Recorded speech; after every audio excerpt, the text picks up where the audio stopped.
it's hard to wait a few minutes. Yeah, it's hard. It is very hard.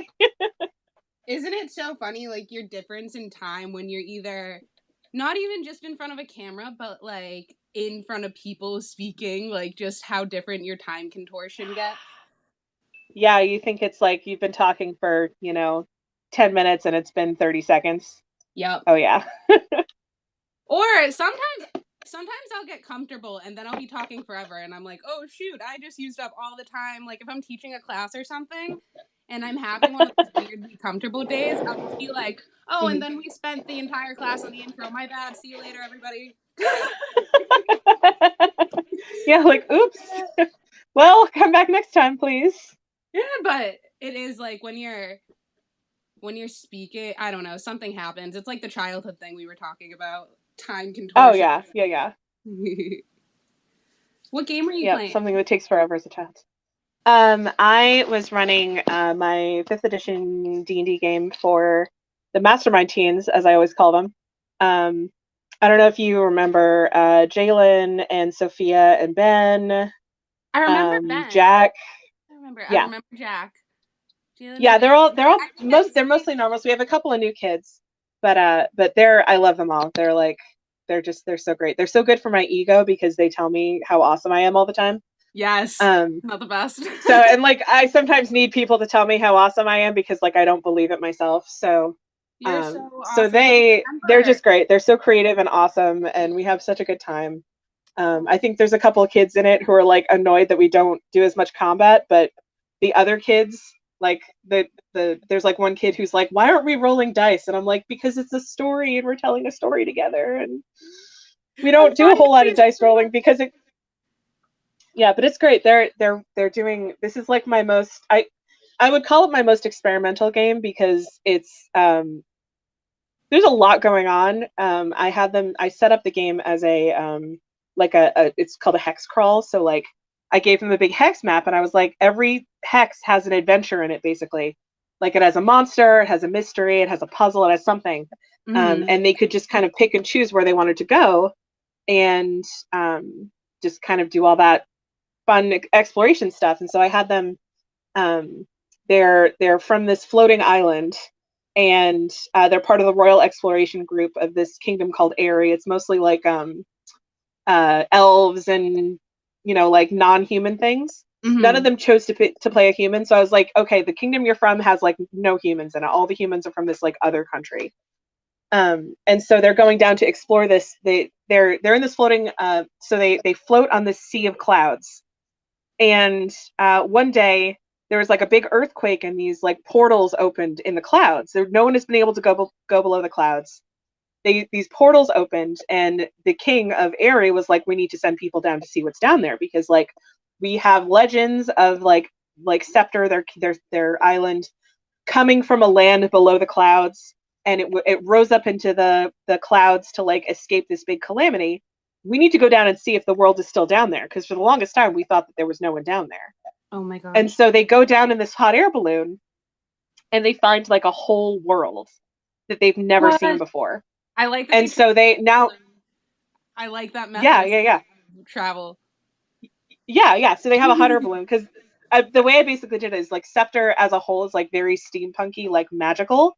And the Fallen World, as they call it, is very much like Bronze Age, like not a whole lot of magic. Like things are very much like more like clannish, and like there's a whole clan of people that are more like Gaulish, like barbarians, as it were. They're in this area where the halflings control it, and the halflings are all Roman flavored. So they all wear like togas, and they have these big, beautiful cities, and they just left this really magical city, which is the only magical city in the whole area. And they just have a great time like walking around and talking to people and dealing with all of like the culture shock. Right now they just got to a point where they are they climbed up this so they came across this enemy group of people from Gelmiri, which is the human kingdom on Scepter. And one of the characters decided to leave the group and go with them to like infiltrate. Yeah. And then they're looking for this dragon, and the dragon attacked their big airship they were on, so they crash landed and got separated from the group. So now it's just like the leader of the Galmerian group, and Terra, who are like off on their own, trying to climb this mountain called the To the Pillar of the cloud. Sun, Oh my into god. the clouds where the dragon lives, because they're like, we need to find, there's a pillar on top of this, and there's this rumor that there's these 5 pillars all around the world that hold up Scepter, and once they're all gone, Scepter will fall. And the Galmerians are like, well, we want it to fall because we need more land, because there's no more land on Scepter. It's a tiny little island. And everyone else is like, well, what if it falls really... What's that? Is that the only thing in the whole world? Like this little land? Like, is that the only people that Yeah, up in the sky, there's only this one island. That's wild. it. And they don't know. And I could give you spoilers if you want about the real like kind of thing behind the game. Anyone, if anyone is watching that is part of this game, don't watch anymore. Oh yeah, because this is just a game Allie was playing before this while we wait for people to tune in. So if you're wondering what yes, we're talking about, just got here. That's what this is. So the real truth is that like thousands and thousands of years ago, the world was like one thing, and there was this war between the gods. And as it went on, the gods were kind of split down the middle. And as it went on, the god of the sun, who's also the god of death, was killed. He was backstabbed by one of his like most trusted advisors, like a demigod basically, who wanted his power. Huh? Yep.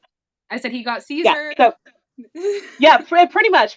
So he was killed, and because he's the god of the sun and the god of death, the sun went out. So all of a sudden the sun went out at the same time. Yes. So the sun went out, and suddenly people couldn't die anymore, because the afterlife is this place called the Soul Lantern, and the Soul Lantern is the sun. Yeah. And what keeps the sun burning is the cycle of souls going into it when they die and then leaving it when they're reborn. So there's like a whole cycle, and the sun stays lit because of this like soul fusion, basically. I feel like that's really happening. Like I feel like that could be the life right there. Dude, I love this. Yeah. So you have to take Tom helped me with this too, so you can thank Tom for that too. He's sitting across from me and waving. I think he was close by. Yes, he's right across from me. The wife of the god of death, who is this goddess named Kore, she's the goddess of fire and prophecy. She was like, well, this can't happen, because everyone's gonna die, and then no one is actually gonna die. We're just gonna be overrun with undead. Like, we need to stop this right now. So she got together this group of demigods, and was like, okay, I need all of you to sacrifice something to create these anchor points by which to relight the sun. And the way we're going to relight the sun is she went to this powerful mage and was like, hey, I know you're experimenting with like large scale teleporting things. I need you to surround this like land with 5 like points of magic, and then we're going to teleport that land into the sun. And when it gets to the sun, the people on that island living and dying are going to keep the sun lit. That's so cool. They just can never leave. That's a scary so like not dying and then having like, imagine having like a mortal wound and then keep on living. Well, yeah, like that's the problem. So like, so there were like undead people walking around. There were people who just couldn't die. Like, it was awful. So she uses these anchors. She has them all sacrifice something. All of the gods sacrifice a weapon or a staff, or a part of them. So one of them actually sacrifices his whole self to like catalyze the whole thing. Oh, wow. And she traps in order to save the rest of the gods, because basically this is going to like wipe out a whole bunch of stuff. She traps them in like the overworld, in like the gods realm, and she herself is like disembodied basically. So now Kore is like a disembodied soul that can possess people, and she possesses like her followers. She's the only god that exists anymore. So she has a whole bunch of followers, and she's now appearing in the game as this person called the Voice of the Flame, who like keeps showing up to give them stuff. Ooh. All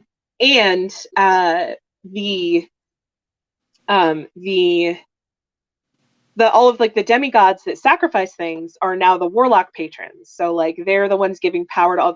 No one can worship them really, but they have all of these things tied together. And there's a couple of gods that have escaped, and there's a whole bunch of other like minor things happening. But the point is that Scepter is that island that was teleported into the sun. And so they're in this like basically infinite plane of clouds. Okay. And there's no sun in the sky. It just gets light and dark as like the sun rises and sets basically. Yeah. And they as like these pillars are falling because now there's people working actively against them. More portals are opening up in Scepter, like on this plane, and more people are leaving and coming down to this earth and like trying to do stuff. So Oh my the god, whole idea is that they people who are like, what? Like, yeah. So I keep describing it. I'm like, every time they're like, oh wow, this place is so weird. I'm like, guys, you're aliens. You've for literally real. come down from the sky, and you're like, you don't look like anything that's around here, because at this point, like, evolution has diverged so much that like only like the humans are the same. There's all of the elves left with Scepter, so there's only one group of elves left on this world, and they're called the Shadar, and they're based off this group of elves called the Shadar Kai in like standard D&D. But I was like, okay, like they're like shadow elves. They're very pale. They have very dark hair and eyes. And one of the things about them is that they've been cursed by the gods for like working against them to destroy everything. So like all around them, there's they cause like the like plants and animals and things to die. So everywhere they go becomes a desert. So there's all of these like winding deserts as they travel because they have to keep traveling. And if they stay in a place too long, like all of the water stops flowing, all of the plants die. That's depressing, And man. Oh my gosh. well, I don't so like they deal with it. They're fine, and yeah. they'll save them in the end. It's fine. But like it's great because like the kids they love it so much and they're so into the story. Like one of the kids, Ben, actually, he was playing this character who was like a cartographer from Scepter, Yeah. and he ended up leaving the party because he got sick of having to like do all of the things that Scepter wanted him to do. And he ended up going, and like they had picked up this NPC named Reza. He's a half Shadar, and he was a slave, and they freed him. And so he and Borogor like got into this cute little romance, and now they're off living on a farm together. And Oh, like amidst all it's this. the cutest thing. It's so Oh, cute. this is a So perfect like introduction for you as a person. And just like yes. makes I love stories. So yeah, so this game it's one of my favorite games that I've ever run. It's so cool. Right now they're up on top of the Pillar of the Sun, which is one of the big mountains. That's the pillar, and they're about to fight Ravoriath the White, who's a giant ice dragon. oh my And I just like I basically ended the game by being like, okay, so like you hear a roar, and this dragon like lands on the ice, and you hear it be like, I can smell you, and then it like causes this ice armor to like form all over it, and that's like part one of their boss fight basically. So now they have to fight the boss in three parts, and then they're on top of like a volcano that's covered in ice, so the ice is going to smash. They're going to end up in the center of the volcano.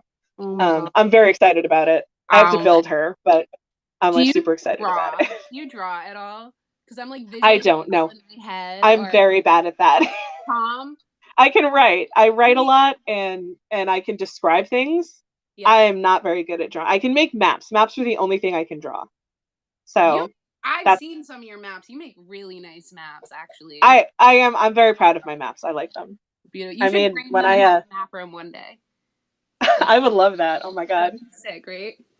Oh, Yeah. okay, all right. So this is Allie, everybody. This is who we're here to talk to today. My name is Hello Alexis. everyone. Mastermind Adventures. We are a team of creative professionals who are conquering isolation and loneliness by building community through play. One of our initiatives is the Game Master for Hire program. Allie here is one of our Game Masters for Hire. She's epic. We're made up of storytellers, performers, and other creative individuals who are going to bring the world of role-playing games to life for you and your friends, no matter what your experience level.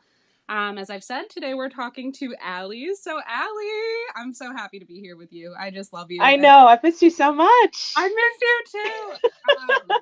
I was like so excited. I made Allie like a little altar I could thing tell. and I was showing her. But that being said, Allie, do you want to just tell us about yourself, give us your origin story, and get right into it? We already know you're an amazing storyteller just from our little intro, but I mean, maybe, I guess. Okay, so my name is Allie Salentic. I am a writer, a GM, a creative storyteller, all of those things. I'm actually Mastermind's Master of Lore. That's been my title for a long time, probably like 5 years. Um, and I'm one of like the founding members of Mastermind when we were just like 2 or 3 people in a room trying to figure out how to do all the stuff that we do. Um, so I guess the first thing that I did really with Mastermind is we used to actually I'm repping Camp Half Blood right now. Um, Oh my God, but it's wore a Camp Half Blood shirt. Ah! yes, I did. I'm wearing my Camp Half Blood shirt. I almost wore one. So We could have been twins. yeah, well, I was like, I need a good shirt, and this is the one that I found. So uh, so Camp Half Blood, when we were still doing in-person events, and we were kind of more of a local group rather than like the big kind of country spanning thing we are now. We did this thing called Camp Half Blood, and it was kind of like it was pitched as like a field day for homeschoolers basically. But in the world of Percy Jackson, which a lot of kids were really, this is like 2015, I think it was 2015, maybe 2014, I don't remember. No, it was 2015. No, because it started the year before I came back. So it would have, yeah, I think you're right. 14, yeah. Yeah, I think so. And then again, it's been a very long time. So I when we were starting to do this, Kristen asked me to write the story for it. So I came up with it. Me and my boyfriend at the time, but now my husband Tom, were we basically the two of us were the only actors there. I was playing Hestia, and Tom was playing I even forget his name. He was just playing the villain. And so we expected like maybe 20 people to show up, like 20 kids, and that was fine. Like 150 kids showed up, and we had no idea what we were doing. And we had to basically make this story work for a lot of people. And it was great. We had a great time. One of my favorite memories of that was like I snuck up on Tom, and I was wearing like this like full like I had like veils on and a big skirt, and so I snuck up on Tom with the kids because I was like, I need to steal back my box. He had like the box. He had Pandora's box, so I had to steal it back. Oh yeah. And so I went to go steal it from him, and he was like, "What? Like, how dare you try to steal from me?" And I was like, "Give that back! It's mine!" And then I forget exactly what happened because again, it's been a long time. But he ended up having to sprint across the field. And 150 kids chased him with boffer weapons. And then they knocked him down and beat him with boffer weapons. And we eventually had to be like, okay, we're taking him into custody. He's fine. You don't need to actually like murder him, please. Just good old time at Mastermind. Yeah, it was really great. It was so much fun. So so that was like the first thing that I did with Mastermind, and it kind of went on from there. We did a bunch of stuff with Eagle's Claw, which is our Harry Potter inspired day-long event. I do a lot of it, like, again, I'm the master of lore, so I've done a lot of like the creating the Mastermind lore and how it works. I came up with this ridiculous kind of mascot for Mastermind.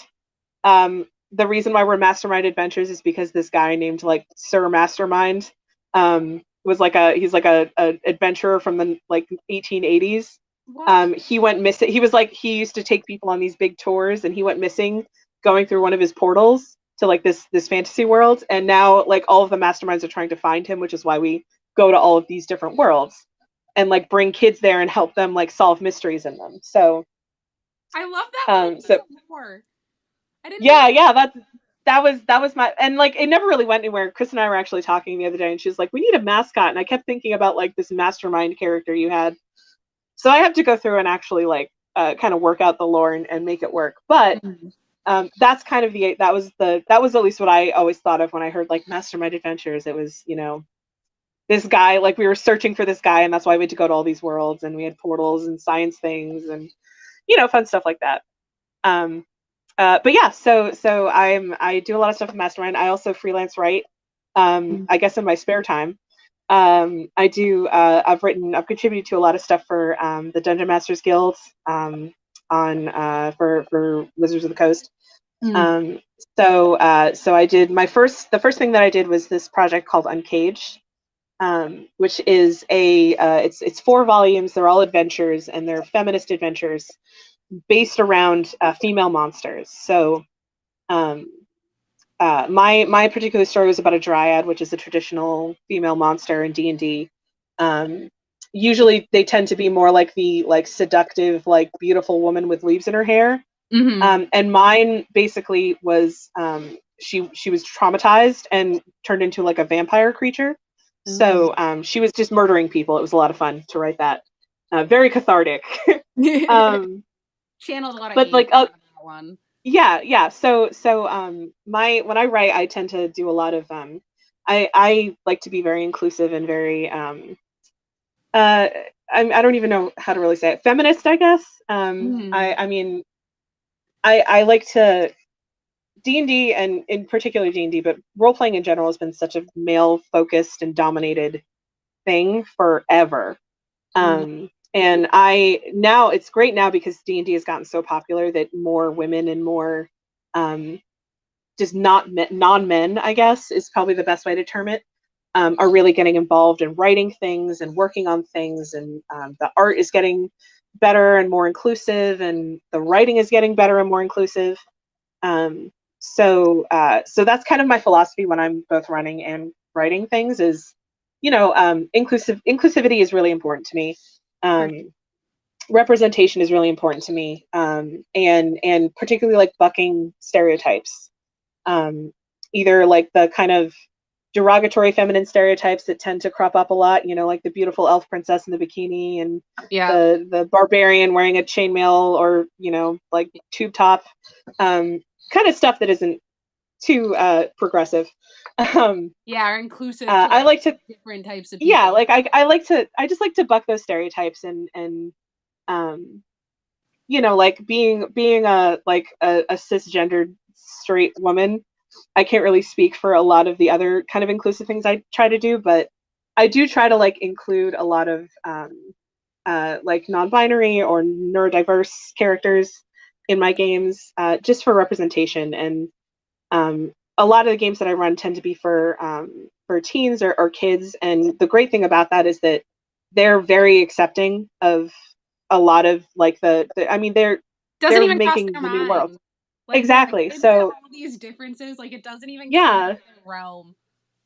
It's one yeah. of the So coolest things. like one of my favorite stories is when I was running the game that I was talking about earlier. I had them do this thing called a hero quest, which I blatantly stole from Glorantha, which is one of my favorite settings. Where basically they took on the roles of the demigods, like going to finish this. They were going to earn their power, Mm. and they took on the role of these demigods to like learn what happened to them. And when I gave them the characters, and I was like, okay, I'm springing this on you guys. I know it's probably a little much, but like, here are your characters. You can decide whatever you want about them. And Sophia was like, she had this character called Krenderath, and I didn't put like genders or anything really more than like what they were going on this quest for and like what they could do. So Krenderath was a demigod of candlelight and safety. He's like the light in the dark. Um, and so I describe them as like, they are just they're like quiet and withdrawn a little bit, but like they want to protect people. And I used a lot of like gender neutral they them pronouns for everyone because I didn't want to tell anyone what they were doing. Yeah, that's something I've And noticed Sophia about was you like, for a long time, is that's very natural to you. Is like your language, you have very masterful language, and it's something you do without "Oh, thank you." thinking. Like it's very second nature that it's just like, yeah, it's just like Yeah, is. I It is try. what it is. Yeah. There's one gender neutral character in one of the games that I run that I consistently call he, and I'm always like, I feel so awful because they're non-binary, and I have to be like, I can't. I have to stop doing this. I have to keep reminding myself. I have like a post-it that I keep up, um, that Patrius is a they them. Um, uh, but so as I was describing these characters, Sophia was like, she was already drawing her character. One of the things I love about these teens is that all of them illustrate things, so they've drawn so many pictures from my games. It's great. I should have given them some of you just to look at, but so she was like, can Krendrath be non-binary? And I was like, absolutely. Like, it's your character. You can do whatever you want. And she was like, okay, like, Krendrath is non-binary. And like, every time I bring in a character that's like, that doesn't fit like kind of the gender stereotype, they always like, they just love it so much. Just And break it. it's so encouraging because like, when you try to do something like that, sometimes with people who are a little older or more like, I'm not trying to stereotype like older gamers. I'm one of them, but No, but there is a people thing, who, like just being in yeah, like like it's sometimes in it's people get society. set in their ways and it's hard for them to kind of think about things differently. Yeah. So like I try always to like, I want people to be comfortable when I'm running their games, but I also want to I like giving people different experiences because I think that's so important. And role playing is such a great way to explore things about yourself and about the world and about everything really, and really to try things out before you're really comfortable with them. Yeah. And do it in a safe way that isn't necessarily going to, harm you or harm anyone else. It's so important. That's kind of the basis of Quest, which I can talk about it in a bit. But like I love pushing those boundaries and like kind of making people confront things about the world they may not be totally okay with, but like now have to look at like critically and say, well, like, what is the right thing to do? I love giving, when I'm running games, I love to do, I don't necessarily want to say difficult choices, but interesting choices. Things that aren't just black and white, just this guy's bad, this guy's good, which one do you want to help? But, maybe be like, both of these guys have good and bad things about them, and who are you going to help? Like, which one are you going, like, where do your stereotypes lie, and why are you always going to pick this guy over this guy, and all that kind of stuff. That's one of so my favorite I just storytelling is like almost the anti-hero, or just like, for me, a character is so much more just attractive to me if there's some redemption available for them versus someone who can just do all these things like right away. Like, all my favorite characters are like the dark, the anti-hero, you know what I mean? Because then it's like the whole time you're like, what's gonna happen? Are they gonna go good? Are they gonna, it's so real, and we're all like, see ourselves. And I love, I've said this in a few of these, or we've talked about this just with the other GMs. Just, I love what you said about having that, it's a safe area to be able to experience and like literally play out something that it's just an aspect of yourself you want to get to know, right? And that's what I love about the role play aspect, is like you are going to you kind of get to feel that out in a place that isn't dangerous, in a place that there aren't going to be real life consequences, but you get to feel that thought process in your mind.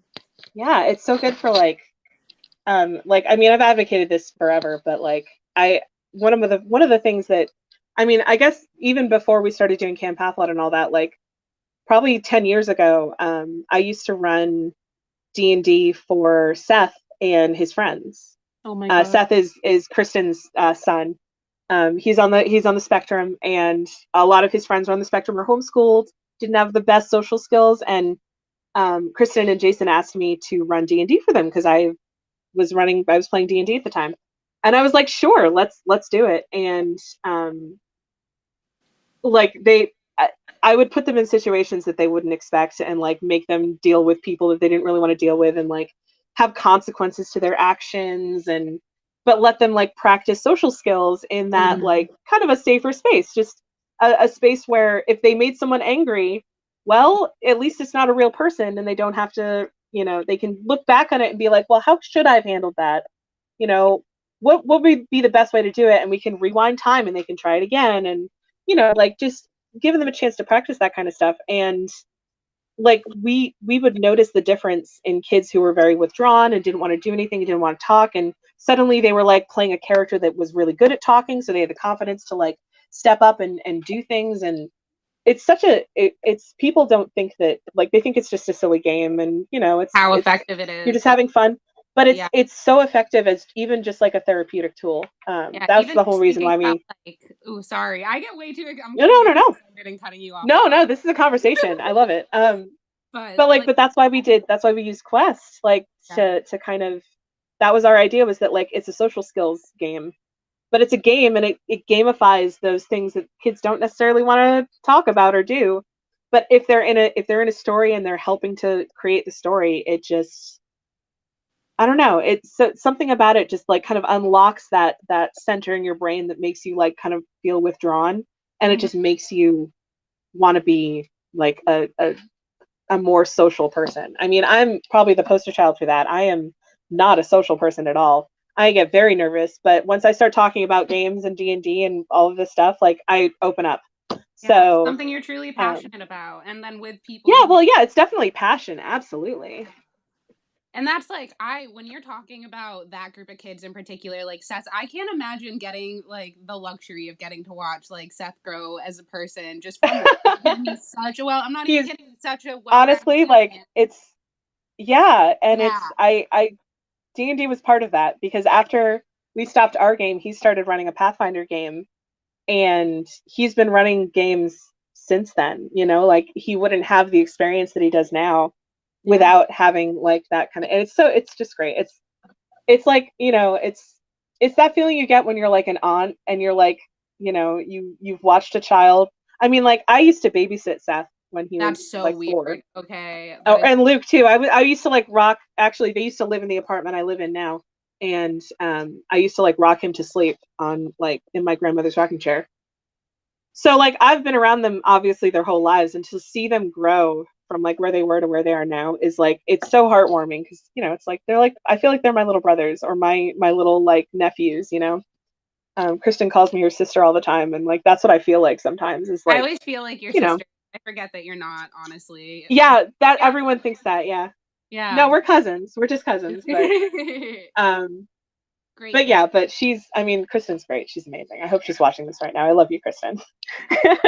This is gonna be one big love fest. But I know, like, I really I know. miss those kids. And then, like, because I had been at the board game lounge and seen them Yeah. interact and like got to see them grow a little bit.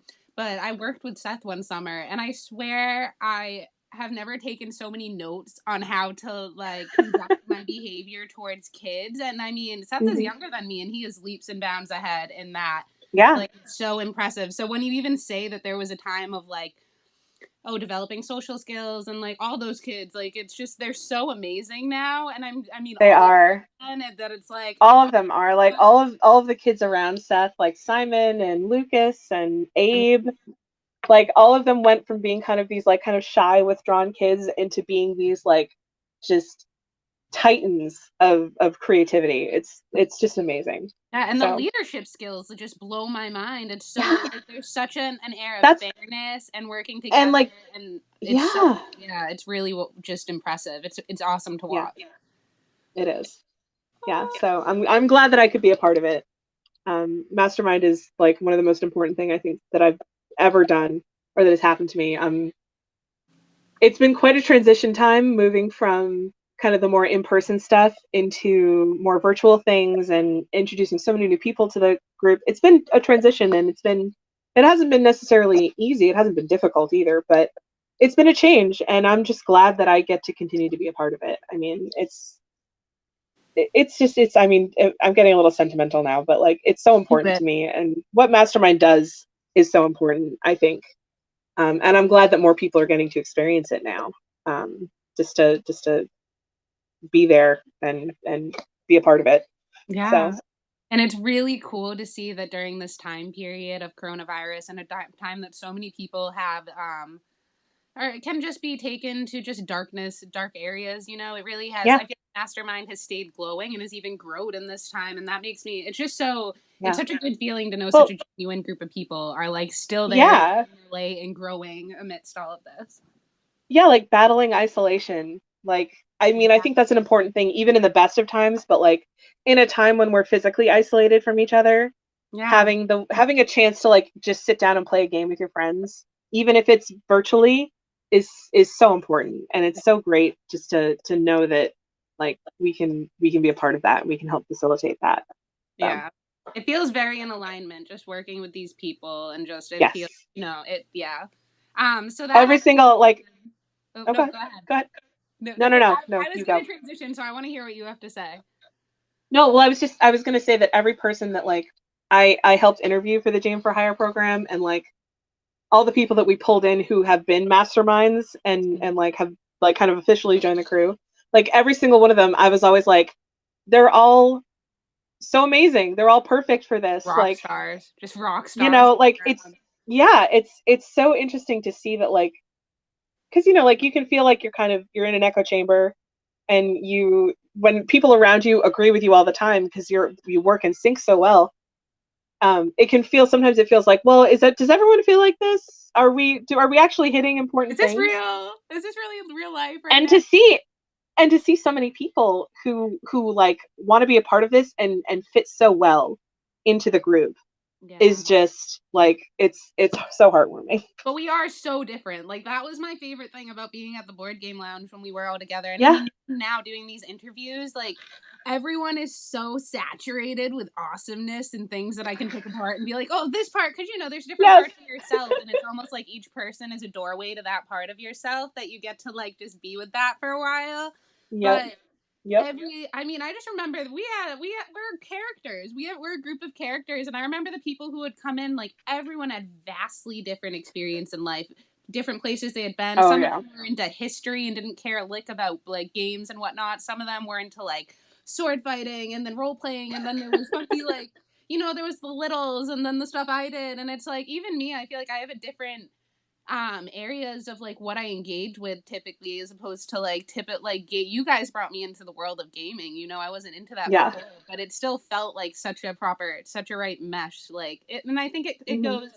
it goes to those initiatives of like openness and fun and just be willing to like to accept everyone, and like we're all at our core, we're all like we're nerds, and we're people who have probably not fit in at one point, or we're people who are searchers and like trying to find other things, right? Like, and I think I've that, always said that if Mastermind was around when I was a kid, my life would be totally different. Like, yeah, just because, like, as a kid who was super nerdy and like to read books more than play sports, and you know was writing stories and taping them to their wall, like it's so same. great to see. It's great to facilitate a place that's welcoming to every kind of kid, and that will let them be themselves and not be afraid to be themselves. Like, Mm. it's so important. I mean, it just is. It's so important, and I It's love that we can beautiful. be a part of that. Yeah, it's a real beautiful thing, and I think same. It's like Yeah. for me, like that was a real solitary and isolated world in mine, and I feel like I came to stories and lore and loving games and just loving almost like it was. I loved the like the detachment aspect of it. So that's kind of Yep. all I ever knew of like of that world. You know, I didn't really find my people except for here and there. You know, at Yeah. maybe at a summer camp one year or something. You know, that brought you together, or going to a board game lounge, and Hmm. then so like just to see this, I remember being so wowed just seeing this happen, because it's like you couldn't even imagine that we were kids. I don't know about you, but for me, I was like, this is a possibility, like this is a thing. This Yeah. felt so great when I was growing up, because it takes, I think a lot of people do use like stories for escapism, but when you can find a community who does the same thing, it opens it Hmm. up, it opens it up to like take the negativity out of that, you know. Yeah. It's so cool. So we're just I nerding. We agree. love masterminds here. We're Yes. big Allie's Exactly. uh, so I was gonna ask you next about like your personal, I mean, we kind of touched on this, just if there's anything you want to add. It was your personal missions for the games that you're conducting at Masterminds and like your ethics and whatnot. You went through a lot of that though, so we can jump right into Yeah. the campaigns if you'd like. Yeah. So I have my Fallen World campaign, as I've been calling it, for the teens. That's the big one that I'm running right now. I had another game for younger kids, which I love working with kids and that kind of stuff. Little kids, I mean, you know, you worked with a lot of the minis, the mini masterminds. Um, Freaky how big Killian, I'm they sure you are now. remember Killian. Oh my gosh, it's so creepy how big they are now. Like, not I creepy, it's know. beautiful, it's a great thing. But I'm just like, can't you just like, I remember you running under tables Just and like, yes, I'm just be like, little again, please. yeah, can we go back? Because this is too hard. I saw a picture of Jen's kids like not that long ago, and they got so tall. It was like so I tall. know. I'm like, oh, I won't say I their know. names Like or it's anything, but I'm like, oh, I well, know. But I yeah, so I was running a game for younger kids. It was basically ages like 10 and under. And I had to I had to pass it off to someone else. Thank you, Laura. Because I ended up with not enough time. I have a lot of like other minor deadline things going on. I had a big one. I'm busy. Yes, I'm very busy. um, there's a lot of behind the scenes stuff that I have to do, but I had to pass off one of them, which I hated because I loved those kids and I loved playing with them. But I just didn't have time to plan a second game. I play in a bunch of games at in like my home games. Tom runs a game for us. I run a game for some other friends. So the one that I have right now that is currently running is the kids game, like the teens game. And I have like, I don't have any up right now, but I'm a big fan of like I like to call them like top shelf games. Just because not because they're better than other games, but because they're my favorites and I put them up on my top shelf on my big game book. Games. They're my top shelf games. They're the ones I bring out when I want to impress people. But I have like I collect RPGs. I just have so many of them. And I tend to like games that are very much focused on like storytelling, and a lot of them are very like mythic fantasy, or just like they're different from like your standard fantasy. I mean, I love Tolkien and like standard fantasy like that. The Silmarillion is one of my favorite books ever, which just catapults me into like mega nerd status. Like, no one says that their favorite book is the Silmarillion, but it's mine, and I accept being the largest of nerds. You wear that crown so beautifully, so well. Thank you. I have a couple crowns. I should go put one on. So your crown will just like right. Queen of the nerds. What are your favorite top shelf games? So my absolute favorite game is probably this game called Exalted. It's a White Wolf game. It's on its 3rd edition right now. And it's a I love the setting, because the setting, one of the great things about the setting is that you can do basically anything in the setting. Like, I used to play this game with one of my friends who she would just name like a random thing, and I'd be like, I can do that in Exalted, and then explain exactly how I would do it. But it's a game about, it's a mythic fantasy game. It's set on a flat Earth, like a flat world, where the bounds of the world is chaos, it's literal chaos. Anything can happen out there. And it's like it's a little bit post-apocalyptic. But what it is that the world was created by these things called the primordials, and they were just big, like they were more concepts than everything. Like, one of them was just the ocean, like she was just an ocean. She was the sea that marched against the flame. True classic. There was one that was pre-mythology. Yeah, very classic, like Titan, like, oh, like it's this mountain, or like this river that encircles the world. Yeah. So there were these big concept like creatures. Not even really creatures. They could create and destroy whatever they wanted. And they created the gods because they were like, we don't want to deal with having to run this world. We made it, but we're bored now. And we're going to go up to heaven, and you guys can control it, or just do what we want you to do. And they put this gesh on them to basically say the gods can't rise up against us and like throw us over. Okay, so the gods were like, this is great, but they got sick of like picking up the trash that the primordials left everywhere. So like the primordials would be like, oh, what would happen if I took like the elemental pole of fire and just moved it like 600 yards to the west? And it would make a lot of bad things happen, and people would die, and like creatures would get blown up, and the whole land would change, and the gods would have to like drag it back into place. And they were like, we're sick of cleaning up after them, but we can't rise up against them. So why don't we take the mortals, who, like, to the primordials, mortal creatures were basically ants. They were incidentally created via like a random thing that happened, and they don't really pay too much attention to them. And so the gods were like, we're going to give some of our power to these mortals, and we're going to make them into exalted.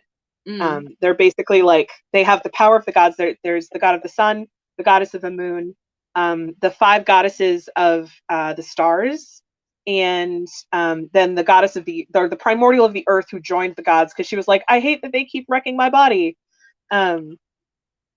So they made these things called Solar Exalted and Lunar Exalted and Sidereal Exalted, and then the Dragon Bloods, which are the earth-blooded ones. They had elemental blood, and they trained them how to fight. And then they were like, go fight the primordials. And so like, there's this funny image that I always have in my head of like this primordial just like kind of hanging around, like this literally like the river that circles the earth and like keeps the chaos from coming in, minding her own business, just destroying some stuff, you know, like you do. Yep. And like this ant comes up to her and is like, hey, stop it. And she's like, what are you going to do to me? And then he punches her. And she's like, how did you punch me? I'm a river. And he's like, I can punch rivers in half. I'm like, how? And so the cool thing about Exalted is like built into the rules is this thing called stunting, which if you describe something cool enough and everyone at the table is like, wow, that sounds really cool, you get bonuses in game. So like you would get extra dice to roll to like get a bonus on your attack. So it encourages you to like tell really interesting stories and be like super epic. Like a lot of the stuff that they say to look at is like wuxia films with like wire fighting, or like a lot of like Chinese fantasy, like, you know, like people in kimonos shooting fireballs. Like big video games like sorry, yeah, just like it's epic fantasy genre, like yeah, like old Asian, like Japanese in particular. Like I think it was something weird that got me into that. It was something like I was watching Kill Bill or something, and I was like, what was the inspiration for that? So I watched all the movies that were the inspiration. Oh my god, that style of fighting and just what they do, and it is like it encourages them to think out of the box to be able to create concepts. So you end up, and the world of Exalted creation is like, it's enormous, just enormous. And so like you can do anything you want there. There's all these pockets of creation that have never been kind of described, so you can just put whatever you want there. I ran a game for Tom and a couple of our friends, just like a little game to get used to 3rd edition, and we were looking at the map, which is huge, and like Tom pointed to something and he's like, can we be from Dorito Island? And I was like, Dorito Island? And there's this little like triangle shaped island up in the corner. It looks like a Dorito. I was like, it looked like someone dropped a Dorito on the map and was like, that works. Like, I want to be. So it became, that's Dorito Island. I just want to be like covered in red cheesy dust all the time. And right? Yeah. It was in the north, so it was a cool ranch island because it was snow everywhere. Even better. Yeah. So anything you can kind of conceive of like being like just you can do such weird stuff with it, and I love it. Like the Sidereals are my favorite because Sidereals are fate ninjas. They control the Loom of Fate, or they can read the Loom of Fate and like adjust things. And one of their like magical abilities is this thing called Avoidance Kata, which is my favorite charm. That like it's basically a magical spell. And it's if you walk into like if you open up a door and you walk inside and like you're talking to someone and then like a demon crashes through the wall and like tries to kill you, you can just be like, I wasn't there. And time rearranges itself so that you never walked in there. That's so cool. Oh my god. So like it's so funny, and like you can do so much with it, and I love it so much. It's gone through a couple of like interesting iterations, and I think they've kind of gone back to their roots with 3rd edition, which is great. It has its issues. It's a very big book, but that's probably my favorite like overall thing. But I have a bunch of like I guess like pop culture tie-in ones. Like I have Edge of the Empire / Age of Rebellion for Star Wars, or Force and Destiny. I think that's the last one. I've run the Dragon Age role-playing game, which I think is like one of the most elegant games I've ever played. Stop shaking your hand at me, Tom. I play a lot of like Pathfinder and 5th edition D&D. I started with 3rd edition D&D in college, so Pathfinder in particular is like a favorite of mine. I don't really discriminate when it comes to games. So like some people really like crunchy games that are like really like there's a lot of rules to them, and some people like really like fluffy games that have a lot of story. And I like both of them. So that's like I have so many games. One of my favorites that I really want to run is called Burning Wheel, which is a really interesting character creation thing where you choose life paths to create your backstory. Oh. And that informs like the kind of skill, like you could start off as like a street kid and Okay. then become a And ask baker's what apprentice, like path. and then like go work in the palace as a chef, and then like marry into nobility and become like a noble. It's really interesting.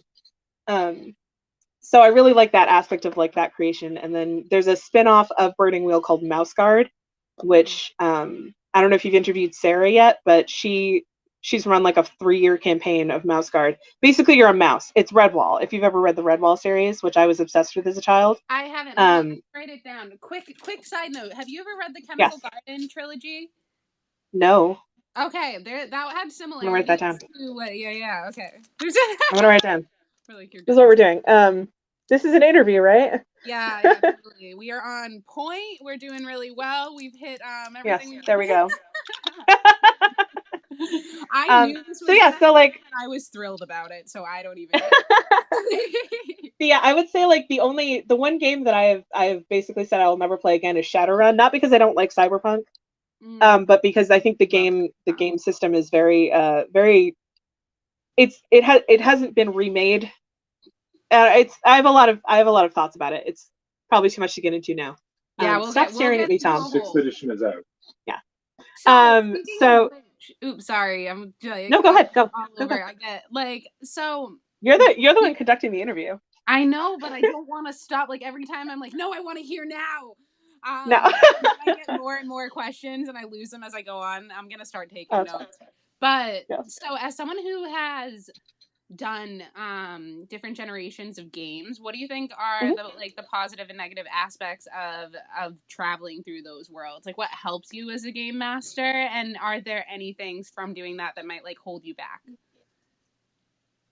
Well, I guess in terms of like in terms of looking at like different editions of games, like is that kind of what you want to talk about? Like going like from I know edition to edition, or does it change kind of your thought process or how you go about conducting a game if it's a different edition, or do you ever get stuck a different like system? Yeah. Okay. Yeah. System, So whenever I think of a story, like I tend to think of the story, the kind of game that I want to run first before I pick out a system, because certain systems are really good at telling certain kinds of stories. And I think I'm going to kind of get on a soapbox here, but one of the things that I think is an issue with gaming in general right now is that people try to bash a system to fit a game concept that it's not supposed to fit. So there's a big thing now in kind of the D&D community, as to like when you want to run a game that is not explicitly like a D&D game, what should you do? Because so many people are coming into like 5th edition D&D, and 5th edition D&D is a great system. It's not my favorite edition because I think that there's problems. I mean, every system has problems. But so people are coming into it and saying, well, I've been playing 5th edition D&D. It's been a standard game. We've been running, Horde of the Dragon Queen, or Baldur's Gate, Descent into Avernus.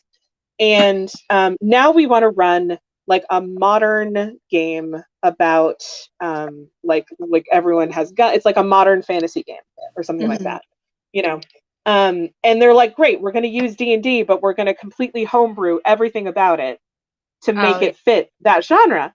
And I'm like, but there's so many other games out there, so many indie games and even big name games put by big name publishers that are just not getting the kind of recognition they deserve for doing something like that, making a modern fantasy game that has guns and also elves and stuff like that, or like, I mean, there's so many different things, and people aren't using it because they're like, well, we can just take D&D and make it fit.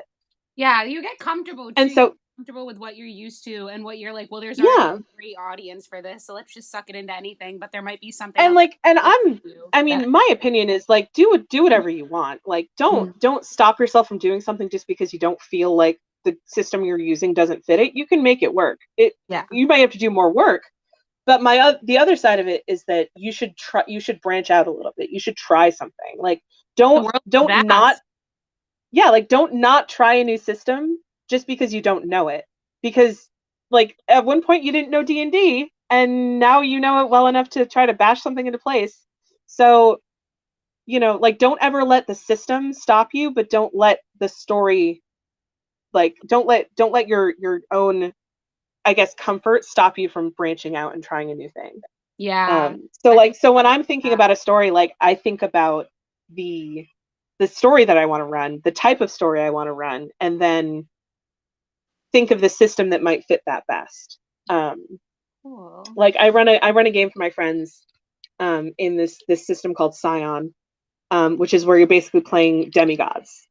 You're playing the children of the gods, or like the chosen of the gods, and they, like, you know, like Zeus and Hera and Mars, and, like, you know, Thor and all these things. It's really fun. It's like great, like, multi pantheon, interesting world. Yeah. And when I was like, Tom asked me to run it for our friends, and they were like, yeah, we want to try it. And I was like, cool. I want to get you guys to try new systems, because we often don't. We play Pathfinder. We don't really branch out from that. Mm-hmm. But like, I had to kind of come up with a story set in that world, because I didn't have the luxury of choosing my own system to run the game, and it works out and it's great.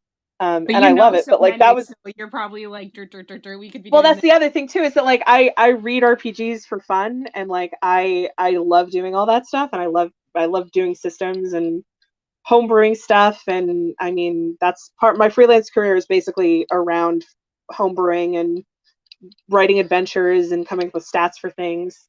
So Such an so epic I life. love that stuff. Yeah. I mean, it's a frustrating life sometimes. You are the number um one person to go to for any game manual questions. Like, that's, I feel like you yeah, know that is my all, thing. Yeah, yeah, I've always been like that. When I was a always come kid, my parents directly. used to have me read the manuals, like, the for all of our appliances, so that someone would know how to use it. And so, like, when the dishwasher broke, I'd have to be the one to, like, figure out what's wrong with it. Because that's why you have I could, kids. like, That's, yeah, they can exactly. fix the So, dryer, the but dishwasher. yeah, I love, like, I do have a very good head for rules, and I can usually, like, parse rules really well. Yeah. So like, at the board game lounge, like, I was a game concierge. If you had a question or wanted to figure out a game to play, I could pick one out for you, if like, you told me what your preferences were. So Life saving many a times, many a times. I'm like, this game is yeah, easy it's just, playing with 6-year-olds. Oh no, wait, this is a lot. Hold no. on. There is definitely a talent for, like explaining how to play something. Yeah. Kristen always says that. She's like, why do I even try to explain things? I should just have Allie explain it. And I'm like, well, you don't tell me beforehand. I would have it ready to go if you told me beforehand. I can't just in the middle be like, I need to read the rules and parse them. Um, But so I feel yeah. like there's like a cognitive change that happens in the brain from playing games and from just like from your mind working from Yeah, that view. I can see it in people. Like, I can see that change, that difference between someone who does spend like regular time engaging in play, engaging in reading, engaging in just having to it's look at stimulating. concepts and patterns differently. Yeah. It Yeah. stimulates your brain. It's good for your brain. It keeps your neural pathways active. You I know, was just it's reading I was just reading an yeah. article about that, and I find that's something so few people know. I think about how we were Hmm. saying so many people look at it like it's just play, like it's just a silliness, but it's actually an integral part of how humans grow, and we're It capable of is. so Yeah. much more. Yeah, Yep. it's also cool. Just had a little moment of silence for like all the I things. know. All the awesome things about everything. Can you tell me a little bit about your books and writing? I've got some artwork here. I'm actually gonna Oh pop. yes, yeah. I gave you the titles. Yeah. So yeah. So the first that I kind of mentioned this before. The first thing that I really contributed to was the Uncaged quadrology. Um, so um, Uncaged is all about, like, feminist views of things, and then from there, a lot of the other books I've contributed to are with people who also worked on Uncaged. We have kind of a community, and we pitch ideas to each other and, like, work together, Mhm. collaborating. Book of Seasons is up here right now, and I love Book of Seasons. It's so much fun. They're seasonal themed adventures. So you have solstices, which is summer and winter solstices, and then equinoxes, which is spring and fall equinoxes. And I was lucky enough to actually get to write a story for each of them. They asked for volunteers to, like, they were like, oh, we had someone drop out. We need someone to write an equinox story. And I was like, I'll do it. So so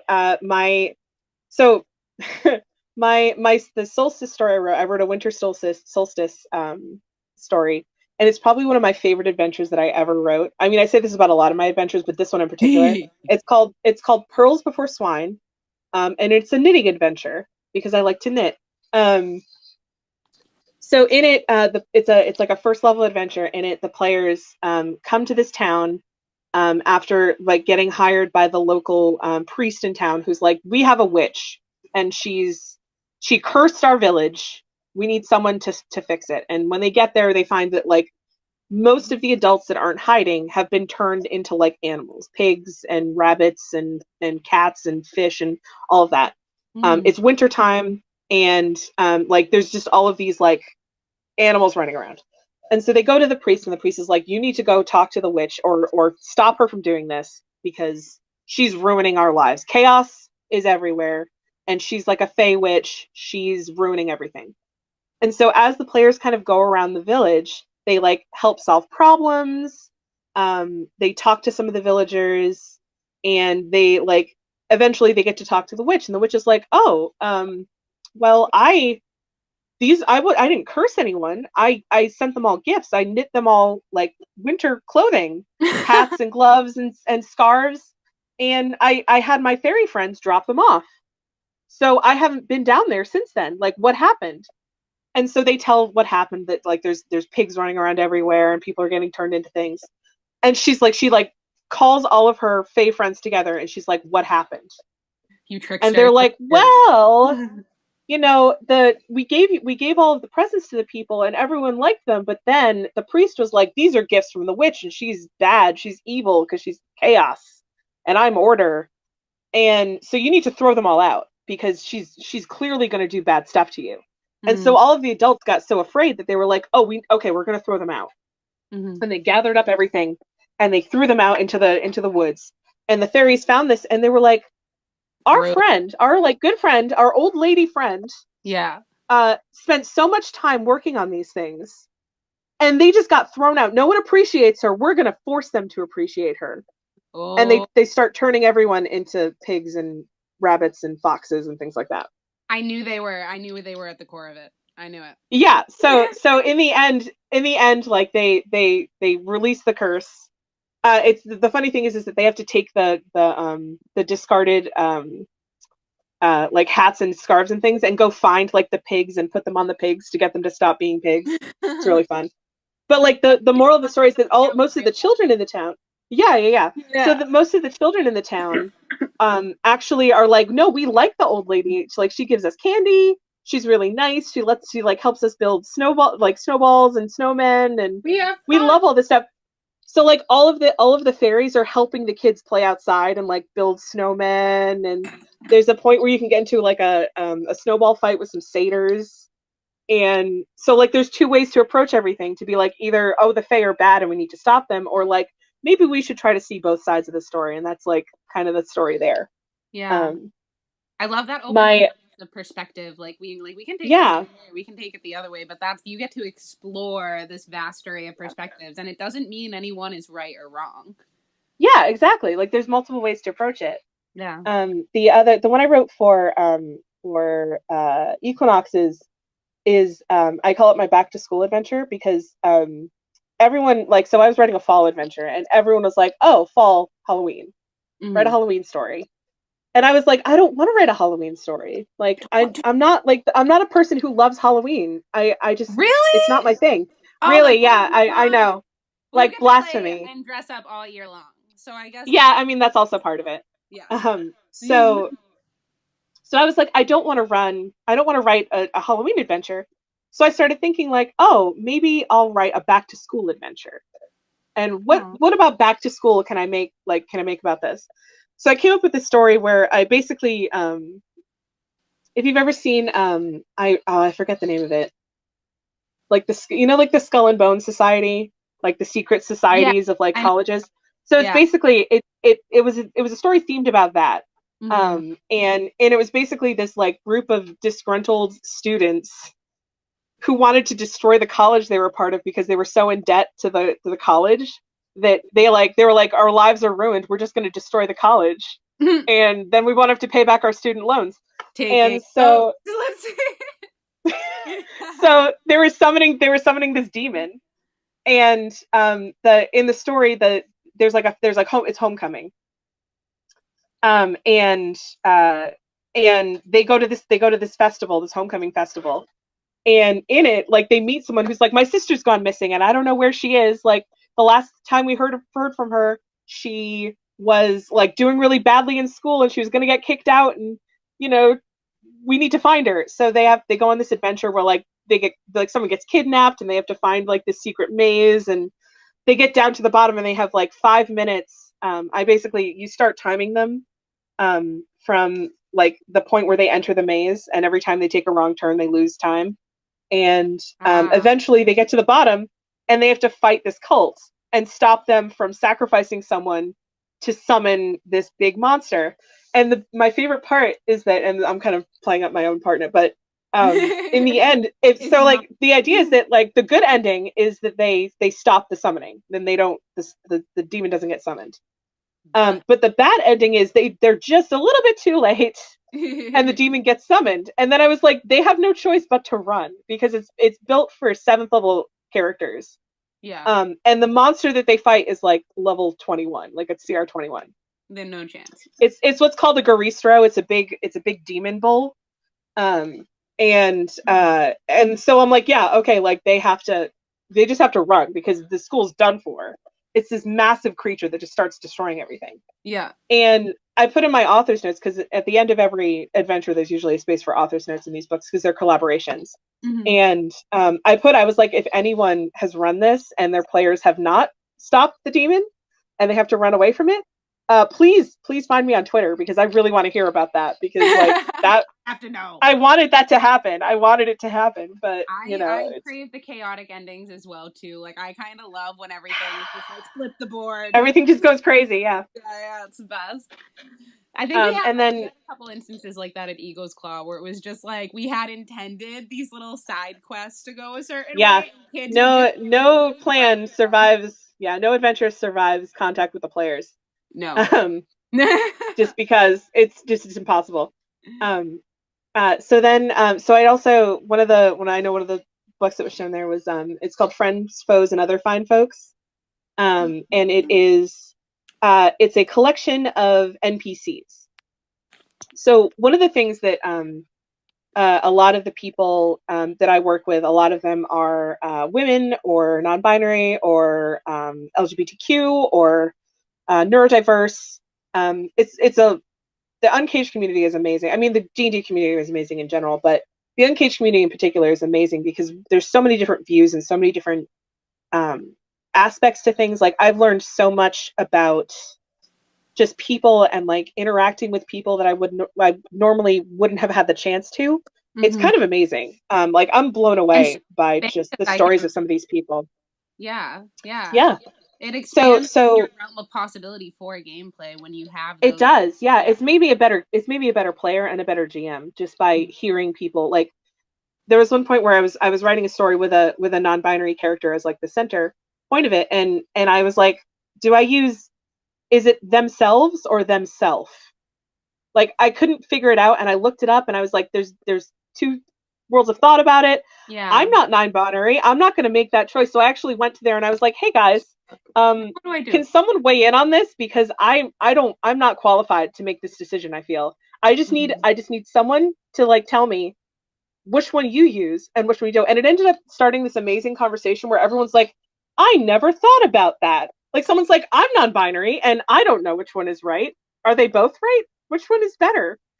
It was so amazing because it was like everyone was learning at the same time, and like I got such a great perspective from different people talking, like, and to be able to ask the question, like, you could just ask the question. Yeah. Openness to discussion. I think we miss that so much. It's like, I think there's so much fear, and I think that's something I do that it's almost absent-minded, like childlike, because I don't think there's anything wrong with asking questions. Like, the part of my brain that's like, this is inappropriate or this is wrong or you shouldn't talk about this, that's missing from me. So like whenever I don't know something, especially if it's controversial, I'm like, I'll just ask everybody and someone will tell me some things. Yeah. And I'm like, Well, it so works, guys, like it works. my thought is that like so like and I've heard this from a lot of people that I interact with, people in the community and elsewhere, that like the one thing that you have to watch out for when you're asking questions to a like a minority group or just a more disenfranchised group than yours, whenever you're basically asking a question to someone less privileged than you, you should always try to do the research first yourself, because like it's not like on someone non-binary to explain how to be non-binary to you. Like it's, and one, it's such a personal thing anyway, but two, like you shouldn't, it's not like their responsibility to teach you. It's your responsibility to come to them with an informed question. Which is why like, and I don't want to like, you know, it's so hard to like put this into words. It's okay. I don't want to make them do any more emotional work than they have to. Yeah. I guess is my thought. Like, don't. It's not their job to educate you. It's your job to educate yourself. And yes, there are plenty of places where you can ask questions and like let me rephrase that. and be like that. And it's best. Like people It's best to hear live it from in someone. the UK. Like Yeah.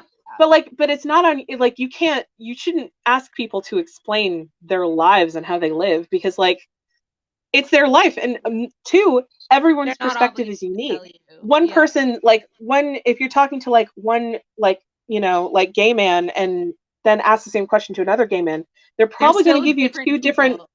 Yeah, like everyone is unique and everyone's different. So like you can't even, you should get as many perspectives as possible in order to understand how it feels. And you also need to basically sit back and say, well, not being a part of this community, I'm never gonna, like it's not on me to try to figure it out for myself. I should be asking people and giving them a voice and letting them explain it, because like it's not my place to explain to someone how they live. And like I've gotten into like arguments with people about it, because like I feel strongly that like, you know, like everyone's perspective is unique, and you can't tell someone how they experience the world and experience life. And in a similar way, your questions should be, as long as they're coming from a good place, you know, like a place of wanting to learn, a place of compassion and empathy. I think that's important. So many people ask these questions, and I'm certainly not trying to say that you do that, because I know you're an amazingly empathetic person. No, I'm actually getting a lot of knowledge just from like taking this in. I'm like, no, that's a good point. I didn't think about that before. Yeah, it's only because like I know people who have like said, to not to me, but to like have said out loud that like one of the things they hate is when like someone expects them to have to like to explain this aspect of, you know, LGBTQ life. Yeah. And because like they're like, why do I always have to explain to someone how to live my life? Like I don't ask you how to be a white woman. Like, yeah, you know, like it's boundaries, just like, yeah, each person's gonna have a different. It's emotional labor. Like you don't want to put too much emotional labor on someone, because like a lot of times their lives are hard enough, and they have to do so much more emotional labor just to exist and just to be comfortable, that like you should be kind and empathetic to people, and not make them justify their reason for being alive. Definitely getting into a lot of like baseline skills there. Baseline, just like, yes, but I'll get off my soapbox. No, Friends, Foes, and Other Fine Folks was like the catalyst for it was making inclusive NPCs and making people then and groups of people that you can just drop into your game if you're looking for a perspective that you don't necessarily have. And they have detailed bios, they have stats, some of them, and they're basically just like, you know, hey, if you want this, you know, like one of my favorites, there's an asexual princess. She's hilarious. There's a Tengu like rogue. And so I made this character. His name is Darren Sulison, and he's neurodiverse. He's on the spectrum. He's autistic. And so I wrote him. He's like he lives out in the Badlands with his mother. He's a half orc. His father's an orc. His mom's his mom's a half elf, and his father's an orc. And like they basically were like, well, neither one of our like communities approves of this marriage, so we're just going to go out to the wilderness and live there. And Oh, it's so sad. they had, well, like they're happy, they wanted to be there. It's, Yeah. they have a good relationship. I promise you. And so they had their son Darren, and Darren is autistic, and he's like, well, like he just sees the world in a different way. I mean, I work with a lot. I'm not autistic myself, but I work with a lot of autistic kids, so I kind of, you know, based him on a lot of their experiences, what they've told me about like how they live their lives. And I ended up, he has a lion. He found like a lion cub, a little girl lion, and he calls her sister. Oh. And she's his emotional support animal, basically. Whenever he starts to feel like tense or like feels like he's, like I don't want to use the word meltdown because that's not really the right thing, but Yeah. like whenever he feels like the a world is kind of closing in distress. on him, he's getting a panic attack. Yeah, he's getting stressed and he's having trouble dealing with those feelings. Mm. She'll like sit on him. She'll put pressure on him, and she'll like help him out. And so they like walk around together. And like the artist who drew him was so amazing because she drew the lion like pressed up against him, and I was like, he's so cute and adorable. But so he's a scout. He guides people through the wilderness, basically. Mm. And so you like he'll find people that are lost, and he'll guide them to places. And he's very like he's kind of he's very like stoic. Like he doesn't show a lot of emotions, but he listens really carefully, and he's like very concerned about like the wilderness and everything. So like the one thing that he hates and the one thing that will get him angry is if you mistreat animals or the wilderness. So like I had this whole he's one of my favorites. So that's him. That was Darren. And then Sweetie Darren. The most recent thing I contributed to was Table for Two, which is a duo adventure compilation. So it's for one DM and one player. Which is very relevant to like times now, because sometimes you're stuck in the house with one person, you can't get your gaming group together. Now you have adventures to run.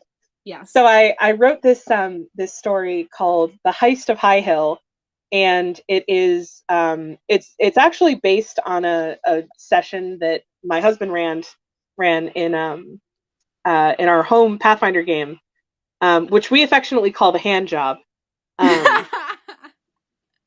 Because we were in this, we went to this, we were in this like very like gothic type place, and we had to infiltrate this birthday party, and steal. We were looking for information, and the guy who had the information was like, "I want my hand back," and he had a hook for a hand, and he's like, "I want my hand back," and we're like, "Oh, well, we can't pay for like a regeneration spell. That's too expensive." And he was like, "No, harsh. This noble family cut my hand off when I tried to steal from them. I want my hand back." And it's in their library, locked up there, like in a jar on the shelf, just chilling. And it was on a plaque. They had like a gentle repose spell on it, so like it wouldn't rot. It was just a hand like up on the wall. And so we went in and we stole the hand back, and we almost got caught, and it was a whole thing. But so I was like, we had so much fun with that session, like just so much fun figuring out how to infiltrate this party and figuring what we were doing. And our rogue was upstairs all alone, like having to like unlock everything and disable all the traps, and we were downstairs trying to distract people. And I was like, this would be so much fun as a solo adventure because there's so many different roles you can play, but you kind of need a team. So the way I did it was that it's everything about it is a table, basically. The general story is that you've been hired, or you are the protege of this thief. 10 years ago, they were caught and they got their hand chopped off. And now they're like, I finally have someone that I've trained that is good enough to go back in there and get the thing that I wanted to get when I lost my hand. So now you're going to go, and here's a list of people you can hire to be like your team. And this is the thing you're going after. And here's all the information. So like, there's tables for everything. There's a table for the different people that you can hire, and the roles that they can play. There's a table for what exactly it is that's being stolen. There's a table for who the captain of the guard is. Oh There's a table wow, for that's a clever like the whole solution. idea is that you're infiltrating someone's birthday. There's the like the daughter of this noble who cut off the hand of the thief. His daughter is 18 and it's her 18th birthday and this is her debut. And so there's a reason for why the two of them are fighting and like like something that you can like kind of figure out and like use to your advantage. There's a table for the twist, which is like something goes wrong. Yeah. Um, I'm like do the there's twist. a yeah, well, in some cases, My yes. brain's So at rest. my favorite twist though is so I wrote this whole thing out and I was like, I need like a phantom thief. I need like a vigilante, like a masked thief who's Mm. gonna like sneak into this place and like cause trouble. So I came up with this idea for there's this one of the things you can find out about why the daughter and the father are fighting is that the father caught the daughter sneaking out to go meet her girlfriend, who's a baker in town. Uh, And he's like, you're like, how dare you? You like you're gonna make a good marriage to a noble, not to some random baker. Like, what are you doing? What are you doing? And she's already the like, Dad, like I'm in love, Dad. You can't stop me. And like so they're in a fight about that. So I had the Phantom Thief, who's named the Silver Raven, be her girlfriend in disguise. That's her whole deal. Is that she comes to town, she has an alter ego, but she's really Batman, and she's like going in to do things. And so she sends a letter to the father, being like, "Tonight I will steal your most prized possession." So he's like, there, he's got guards everywhere, and he's on the lookout for a phantom thief. And like she shows up and steals away the daughter, and they leave to go off and have a life together because they can be together when and she's they not under want. the thumb of her father. And Yeah. so it was reviewed. Someone reviewed it on the DMs Guild, and he was like, "That was my favorite part of the whole story when like the Phantom Thief is like could potentially show up." And so I replied to him on Twitter, and I was like, "Honestly, I think she should show up for every game because it's just such a great twist." Yeah. But he basically was like hashtag birthday gal pals, and I was like, "That is just the most amazing thing I've ever heard." See, it's So like yeah. that's what I love about the internet is like joining the like you can find other Mm, people who align with your like love for these things, you know? yes. It's such a gift. It's Yeah. so So the whole idea of the idea of the heist is that you can play it multiple times with the same people, and it's always different. yeah. So there's Now, always going to be a twist about it, and you can always play a different role. Like maybe you're playing the face, so like you're down at the party, like talking to people and keeping the distraction up while your NPC friend goes up and robs the place. Maybe you want to play the thief this time, so you're like infiltrating the house and that would be easy one to get obsessed with for sure. Like just yeah, be like, yeah, I want to be best and I'm gonna go that one you could play over and over again. yeah. So like that's kind of the plan. Yes. So yeah, so those are. I also did for my adventure in Uncaged is in volume 2. And then my for volume 4, we were a little short. We only had like it was like 16 or 17 stories. Usually we had 20 stories per volume, and we didn't have that many. So and someone had made a D&D class called the Uncaged, um, which was like they were going to print in the back of the book. And the editor of the whole, or the project leader, was basically like, hey, we need some stuff to fill in this back section. So like if you have like NPCs or like a class archetype or just a bunch of other stuff, Mm. send it over and we'll put it in. So I ended up making a warlock patron called the Uncaged. I think that's what she's called. I forget, but she's a Medusa. The patron of the story of Uncaged as a whole is Medusa, because she's Did she like get it's justice? Did she get justice this time? oh yes, many times. Lamias, Good stuff. mermaids, dryads, everyone gets justice. It's great. Good. I can promise you that. So I don't know if you've ever seen Medusa's the story always made this. me sad. I always felt bad for Medusa. I'm like, damn Well, girl. have you ever seen the statue Medusa with the head of Perseus? I have. I've just seen that Yeah. actually So recently. that was like the inspiration for the whole thing, was that like Medusa with the head of Perseus, like finally the monster getting their revenge. Um Yeah. And so that's the whole point of Uncaged, is like you let loose the monster inside you and finally take what you deserve. So that sounds a lot more like militant than it actually is. It's just it's bringing me to like archetypal psychology. I'm like, yes, I can see this in like real life, and that's another thing about just like game and lore. Like it all. I really have a belief that everything in the world actually ties together perfectly, and everything makes like perfect sense, and everything like meshes great. Like perfect isn't the right word, but you know what I mean? I'm like, it all actually makes sense, and it's all interconnected.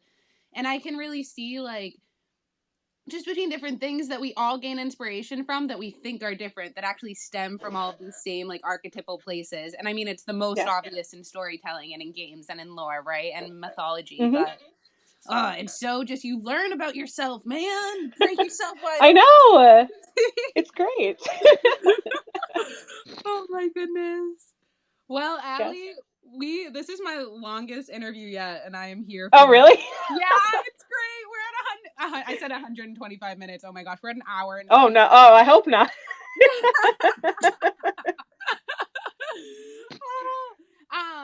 Do you want to add anything else? Is there anything else you want to talk about? I am not tired. I will do this all day.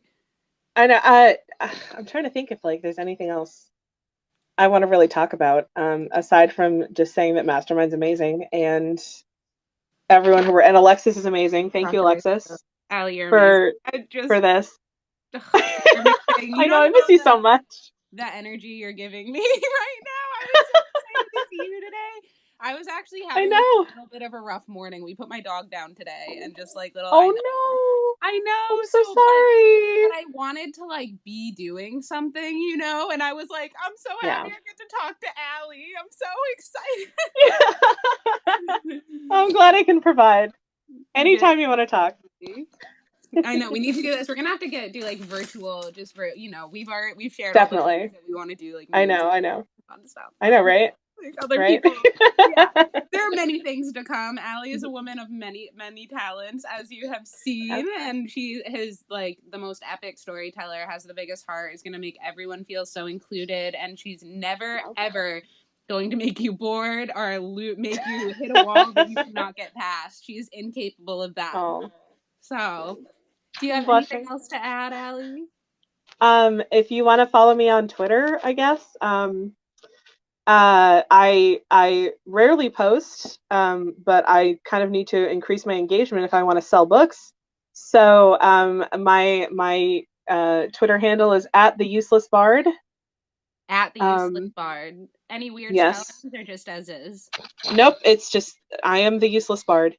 And I post occasionally. I retweet a lot of stuff.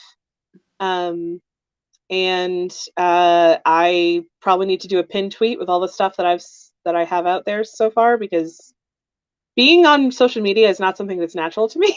So yeah, we're all learning. Yeah, it's hard. I mean, I'm sure it hasn't seemed so from this interview, but it's hard for me to talk about myself and make myself seem cooler than I actually am. So it's hard for me sometimes to like self-promote and all that kind of stuff. So if you also have trouble self-promoting, anyone out there, follow me and we can help each other promote. But yeah, I mean, I hope to, now that my like time has kind of evened out a little bit and I have more time, I hope to actually have some games up like on the GM for Hire thing. So if you're looking for like a weird game that is feminist and inclusive and probably very much about story and not really about rolling, I'm your girl. in depth for sure. Yeah, so and the way that I tend to do things is I'm not very good at like, I have ideas about games and things, but I play off of other people's things, and I like to tailor games to people. So if anyone out there is interested in playing a game and you want to play with me, find me on Twitter, and I'll probably be able to come up with something. Can they find you anywhere else other than Twitter? Are you? I do have an Instagram. It's also @theuselessbard. I don't check that quite as often, but it is on my phone somewhere. I don't do Facebook too much. But I'm just Allie Salentic on Facebook. You can probably find me associated with all the Mastermind stuff. And I think that's about it. Like I don't have anything else. I don't really do Snapchat or anything else like that. So yeah, Twitter's probably the best place to find me. Well, we'll find Allie at Twitter at the Useless Bard. And go to masterminds.com/adults or just masterminds.com. Check us all out. Then you can book some gaming with Allie. You can get to know her profile a little bit more. I know we've gotten in depth, but there are just so many cool things about you. And I love talking to you today. I love talking about gaming. So even if you just want to have a conversation about games, I'm always up for it. I was going to say, I was like, if you want to get her more active on Instagram, just like tweet something interesting about our tweet. Please, yes. Yeah, ask me questions because I'm bad at talking about myself, but I will answer questions all day. So you did great, and I'm so happy I got to thank you. And talk to you again because it's been too long. I'm happy. I know. Okay, so we'll close out on this. Allie Salentic, everybody. Thank you so much for watching. For more information on Allie, you can go to mastermindadventures.com for more information on all of our GMs. Every Tuesday and Thursday, we will be here doing these awesome live videos, and there'll be more information on the Masterminds page for when those will be. I hope you enjoyed this today, and we're going to go ahead and sign off and talk about tarot cards. Bye, everyone.